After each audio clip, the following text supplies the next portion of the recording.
Though, in this session we're going to consider a Bible passage from Colossians chapter 1, which tells us that Jesus is the image of God. We'll see that Jesus is a unique person who perfectly shows us what God is like, and we'll also learn that Jesus is the beginning of God's new creation, a new creation which you and I can be part of. It's verses 15 and 16 of Colossians 1 that we want to focus on. Here's verse 15, which, speaking of Jesus, says, "He is the image of the invisible God." Jesus is being compared to God and is found to be like God.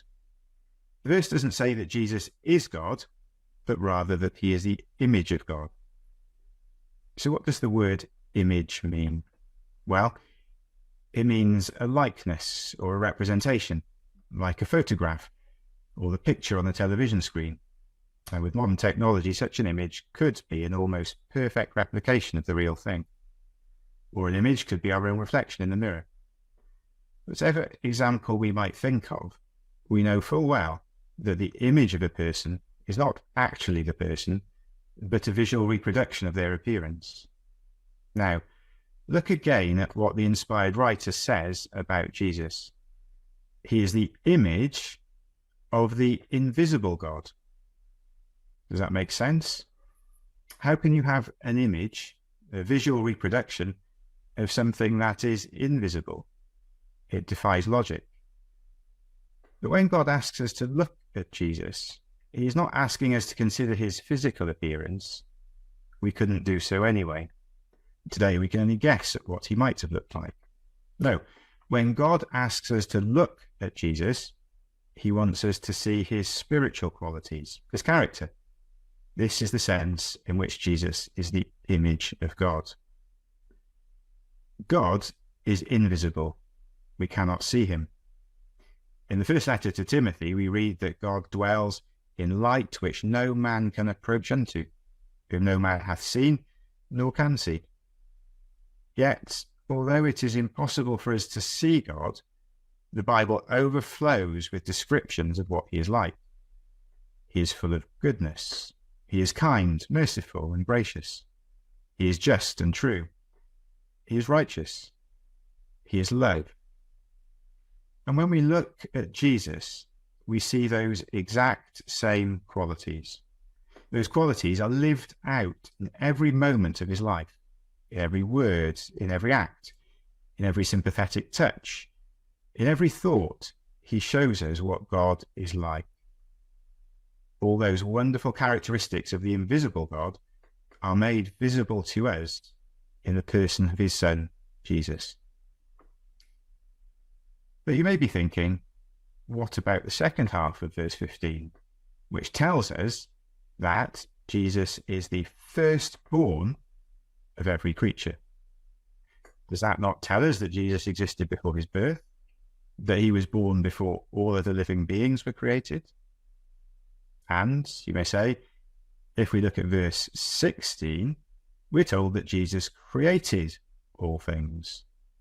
Actually, twice in this verse, both at the beginning and at the end. If Jesus is not God, but the Son of God, who is the image of God, how can he also be the firstborn of every creature and the creator of all things?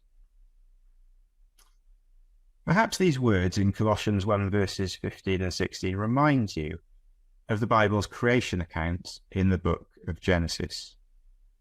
If they do, then that's great, because they're meant to take our minds there. Genesis 1 is all about creation. The opening verse of the Bible tells us, "In the beginning, God created the heaven and the earth." There, the words beginning and created form a strong link to our verses here in Colossians 1. But let's take a look at Genesis 1, verse 27. "So God created man in his own image. In the image of God created he him." This makes another connection, what we've been thinking about in Colossians 1, verse 15. But here in Genesis, the reference is to the first man and woman, Adam and Eve. How were they in the image of God? None of the other creatures that God created is described like that. In what way did Adam and Eve resemble God? It can't be simply to do with their physical appearance. As we've already shown, God is invisible.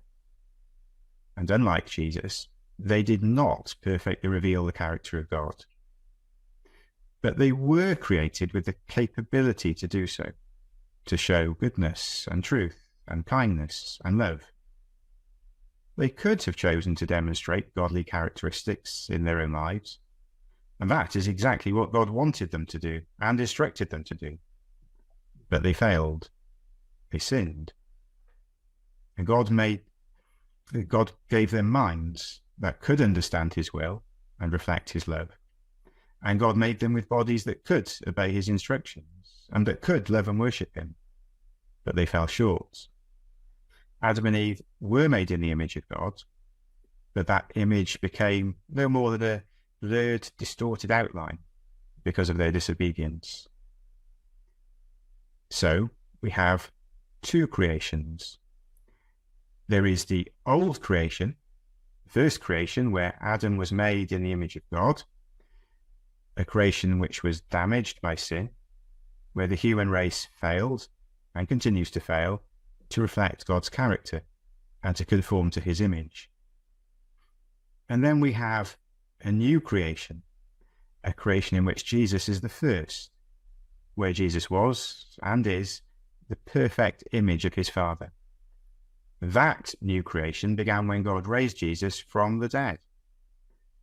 Here's Colossians 1 verse 18. Jesus is the firstborn, not born at the time of the original creation, but the firstborn from the dead.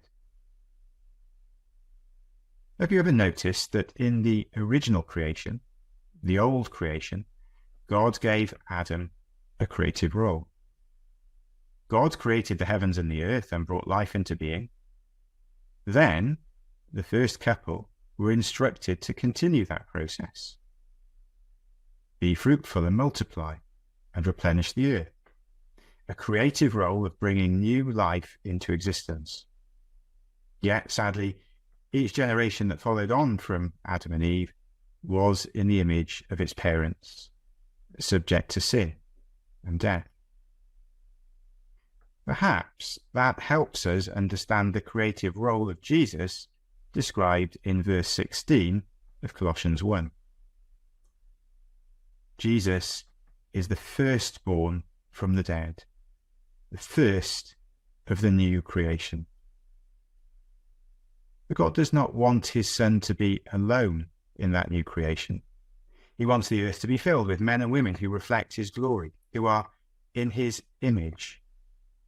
Jesus is working now on God's behalf to fill that new creation with life, with a multitude of people who will populate this earth, who will not be corrupted by sin, but who, like Jesus, will be in the image of God. The good news of the gospel is that you have the opportunity to be part of that community. Thank you for listening. Please let us know your thoughts in the comments below. Don't forget to subscribe to the Gospel Online YouTube channel and click on the bell icon below to be notified of more videos like this.